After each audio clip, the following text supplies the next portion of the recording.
Well, a Davenport business being damaged overnight. We'll show you what happened here in just a moment. Plus, says Illinois Governor Bruce Rauner, Democrats continue to fight over a state budget, what Illinois parents are now worried about. And leaving the farm, the city's considering bringing pigs and chickens to a backyard near you. Live from WQAD, this is News 8's Good Morning Quad Cities.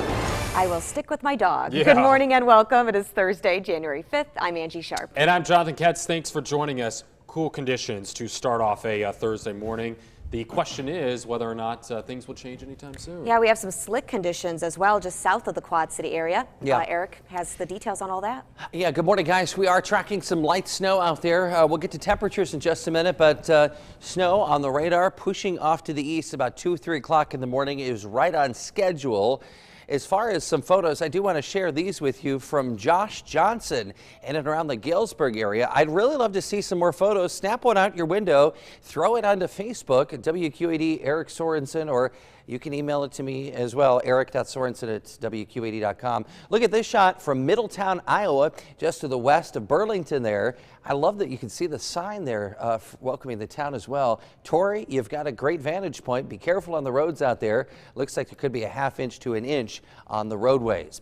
Temperatures outside in the single digits to near 10 degrees for our southern hometowns. For that reason, any chemicals that are put on the roadways to try to melt the snow, they just don't work at these temps, so be very careful if you're going to be heading out. Here's our forecast. Watch for some slick spots, especially south of the metro. Today, a chill-filled day with highs around 16. We'll time out some more snow and some more cold in a few minutes. Eric, thank you. Topping our news this morning, a Davenport business is spending this morning cleaning up a mess after a car slams into their building. Happened just after 2 o'clock at Animal Playground in Davenport on Eastern Avenue. News 8's Lauren Simone joins us now live at the scene to show us that damage and to tell us what's happened since that crash. Lauren.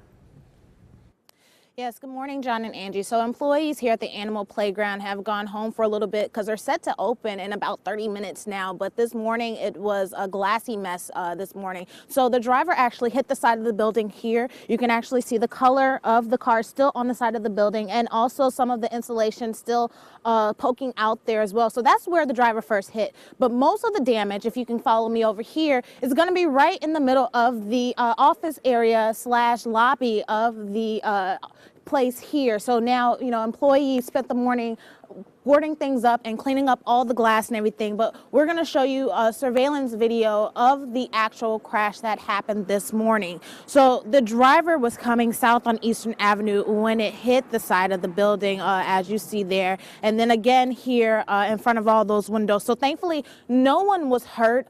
All of the animals that were here yesterday had since gone home, so the building was essentially empty. So there's no word yet on the driver or his conditions, or he was taken to the hospital, the owner told us there. But, the owner was also letting us know that this is really not how he planned to spend the new year with his business, the first couple days of the new year.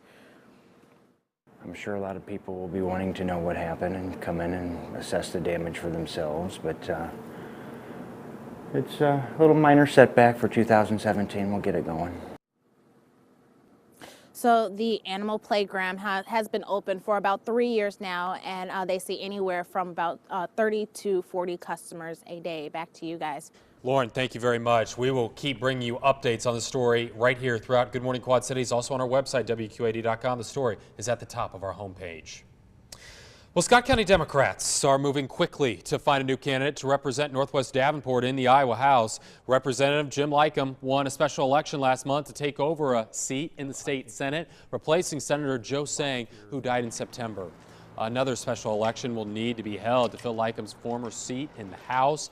Scott County Democrats will be holding a convention today to find someone to run for them. It will be held at the UFCW Hall in Davenport, with doors opening at 6:30 tonight. Scott County Republicans have not set a date to find someone to run. Illinois is now 5 days into the new year with no budget, and the standoff between Governor Bruce Rauner and Democrats continue. But Governor Rauner says he is not backing down. Both sides need to want an agreement, and I've said even that if they don't like the changes to the system I'm recommending, term limits, property tax freeze, pension reform, school funding reform, if they don't like those, if they've got better ones or other ones, I'm open.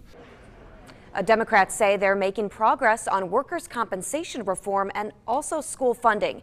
Everyone will meet again in Springfield on Monday. And when they do, they will try yet again to try and get a budget passed before the new legislature is sworn in at the end of the month.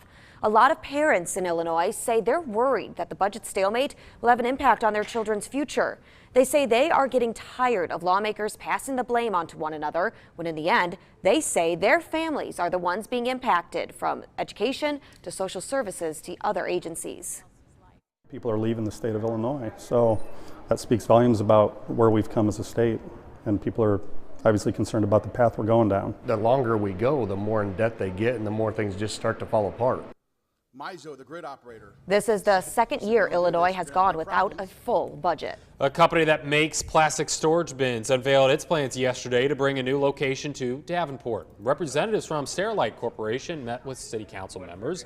The East Coast company promises to bring 500 jobs to the area.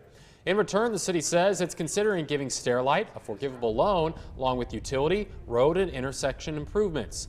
In total, Davenport would put up nearly $18 million in incentives. This is another one of those steps in even making Davenport an even greater city for everybody, not only in our community, but in the entire Quad Cities region. The facility would be built on the Eastern Iowa Industrial Center site. If plans are finalized, construction could begin in about a year. Some major changes are coming to the Dillards store at South Park Mall. Over the next month, the retailer plans to turn the store into a clearance center, the company's version of an outlet store.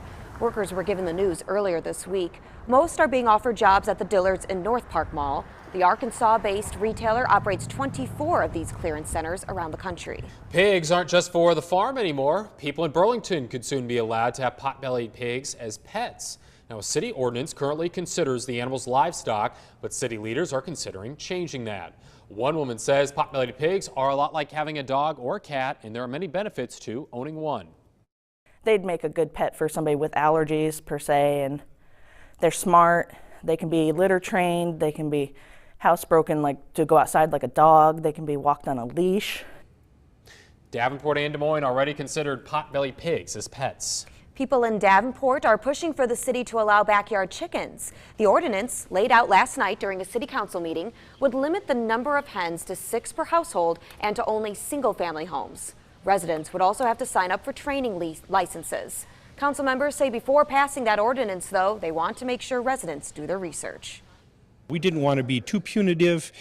From our research, we saw that there were not a lot of complaints, so where someone would anticipate there would be a lot, there really hasn't been in these other cities. So I think it probably will go off smoothly if everyone follows the rules. Moline and Rock Island have both passed backyard chicken ordinances last year. More than 800 people have signed a petition in support of backyard chickens in Davenport.